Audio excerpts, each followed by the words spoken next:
আজি দুপৰীয়া সাজত মোৰ অনিমন্ত্ৰিত অতিথি এয়া চাওকচোন। বিহু বুলি অহা নাছিলে, কুকুৰটোৰ ভয়ত আহিবলৈ ভয় কৰে। গতিকে চাহ দিলোঁ, পিঠা দিলোঁ, লাড়ু দিলোঁ। পিঠা হেনো তাই বৰা চাউলৰ নাখায়, গতিকে তাই প্ৰেছাৰ হেনো হাই হৈছে। ক'ব জনা নাই, এই যে টিপি টিপি যে এনেকুৱা কৰে সেইটো বুলি কৈছে।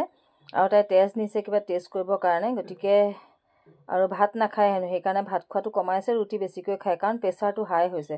সেইবাবে কঁঠালৰ মুচি বনাইছিলোঁ, ৰুটি বনাই এইদৰে মিঠা আলু আছিলে, এইদৰে তাইক খাবলৈ দিলোঁ আৰু সন্তুষ্টি মনেৰে তাই খালে, ভাল লাগিলে। আজি যিহেতু আগবেলা মই এটা ডাঙৰ ভয় এটা খাই আছিলোঁ, বেয়া লাগিছিলে মানে ফটোখিনি যে পৰি গৈছিলে ওপৰৰ পৰা। তাৰপিছতে তাইক মনৰ সন্তুষ্টি কৰিবৰ কাৰণে ঘপককৈ তাই নিজে আহি ওলালেহি আৰু এটা উপহাৰ দিলোঁ তাইক। বিহু বুলি এটা উপহাৰ আছিলে, আহিব বুলি যিহেতু নাজানো। আৰু তাই কৈছে মোক ফ্ৰক নালাগে, ফ্ৰকবিলাক তাই এনেকুৱাবিলাকেই পিন্ধে সাধাৰণতে, যিবিলাক তাই পিন্ধি আছে। তাই হেনো ঢেৰ আছে, চবেই তাইক তেনেকুৱা এটা চোলা দিয়ে।